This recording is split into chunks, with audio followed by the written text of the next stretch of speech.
Hi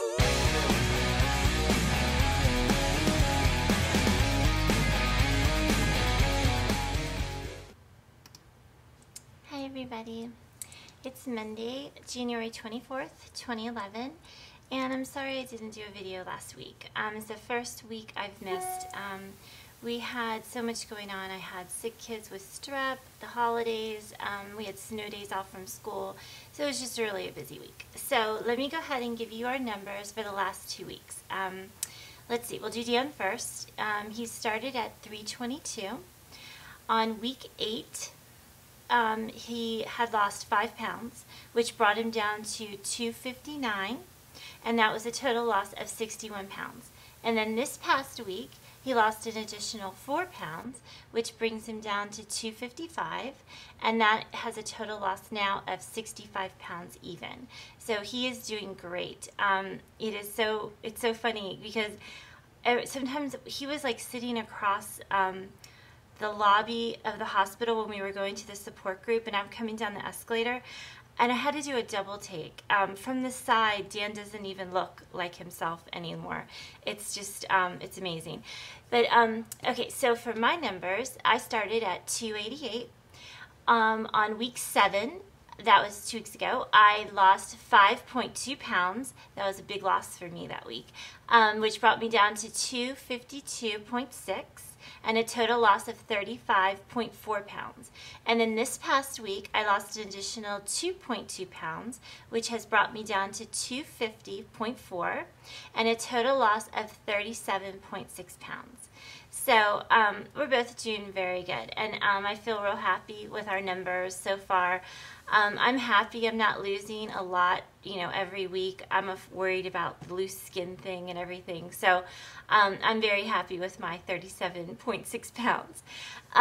Let's see. If you guys remember 2 weeks ago, I had talked about how I vomited for no reason three or four times. I still didn't feel very well, so Dan kind of talked me into calling the surgeon. He wanted to see me, so I went up there. He listened to my symptoms and decided that he wanted to do an upper GI on me just to make sure I didn't have a stricture. So I did that day. It was kind of very similar to the swallow test that I had to do in the hospital right after my surgery. So we did that, and then he had me come back up to his office and wait for the results. And after reviewing them with the radiologist person, he kind of thinks that maybe the bottom portion of my pouch, where it connects to my new intestine, you know, wherever the small intestines, he thinks that it might just be a little smaller than it should be.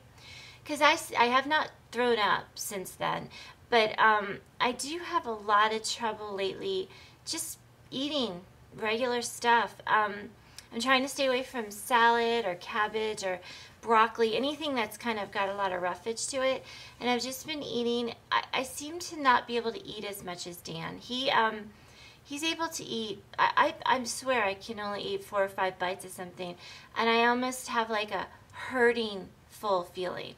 Well, I didn't have that before. So my surgeon saw us again on that last Thursday. We had our support group meeting, and he talked to me about it again. And he just, you know, I think he wants me just to go get an EDG where they can put a balloon in and kind of blow things up, kind of stretch it a little bit. I guess I'm a little worried that something might get changed. I don't know. I haven't called him back to say, okay, let's do that yet. I feel like I've been getting better and better, although there's sometimes when I will eat at dinner, if I, for instance, like what I'm eating and I eat it just a little too fast, I will get bubbles, kind of like burping, but not like a normal burp. It's more like just air has to get out, air has to get out, air has to get out, and it just happens for a good 30 to 45 minutes after I eat. Some meals are easier than others, but I just can't really predict because sometimes, you know, breakfast will go really well and I'll have the exact same thing the next day and then I'll get the bubbles. So I'm sure I probably am going to be doing something about it in the near future. Let's see.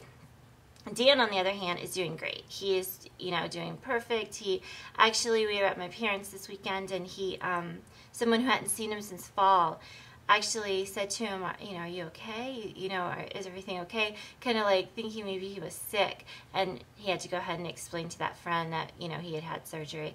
It is that noticeable with Dan. I mean, Dan really, you know, he looks different. Let's see, what else? Oh, we did take a trip to my parents, like I just said. We went down. Going away is getting easier. It's nice when my mom, you know, my mom and dad both took the time to find out what we could eat before we got there, and, you know, plan the dinners accordingly. And so it was real easy and good. And we also went to Assateague, which is my favorite place on earth, and rode along the beach and saw some horses and got some shells, and that was just my favorite thing to do. So it was a very fun weekend, and I got to see my parents. I didn't get to see them for the holidays, so that was very nice. Let's see, what else is going on? I have a little list down here that I keep looking at.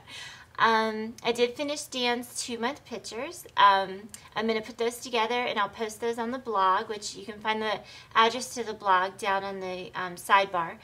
And I will get mine taken this weekend for my 2-month updates.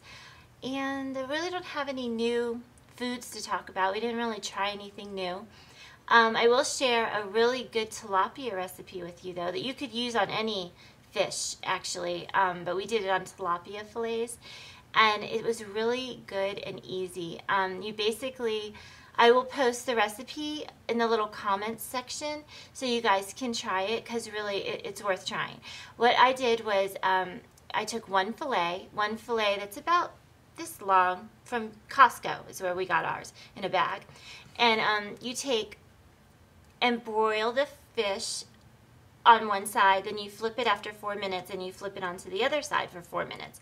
Then you flip it over again, and you take a half a cup, just 1/2 cup of shredded Parmesan cheese, a tablespoon of butter, a tablespoon of lemon juice, and 3 tablespoons of light mayo, celery salt, and black pepper, and you mix that into a really thick mixture. And you spread that on top of the fillet after you flipped it that 3rd time, and you broil that for 4 more minutes, and it kind of turns into this melty mess on top of the fish. It was so good. It was really good, and there's so much protein in Parmesan cheese and in the fish that it's a perfect, you know, dinner for us. And so I'll add all that recipe down at the bottom so you guys can try that, because it's really worth it. And let's see, I think that's about it. That's all I have for this week. And I hope everybody's doing great. Nikki, know that I am thinking about you. I just want you to know that the liquid diet is the hardest part of all of this, I promise. And I am thinking about you every day. And I hope everybody has a great week, and I will see you guys next Monday. Bye.